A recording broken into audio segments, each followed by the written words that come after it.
বাংলাদেশে একটা অনেক বড় রাজনৈতিক এবং ইসলামী সংগঠন আছে, নাম হলো বাংলাদেশ জামাতে ইসলামী। জানেন, এই বাংলাদেশ জামাতে ইসলামীর নিবন্ধন হাইকোর্ট থেকে বাতিল করা হয়েছে। হাইকোর্ট বলেছে তাদের নিবন্ধন বাতিল, তারা নিষিদ্ধ। কেন বাতিল করেছে হাইকোর্ট?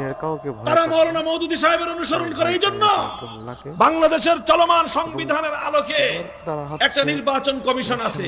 কি আছে? বাংলাদেশের যে কোনো রাজনৈতিক দল বাংলাদেশে রাজনীতি করতে চাইলে, নির্বাচনে অংশগ্রহণ করতে চাইলে তাদের জন্য বাধ্যতামূলক হলো কি, নির্বাচন কমিশনের নিবন্ধন লাগবে।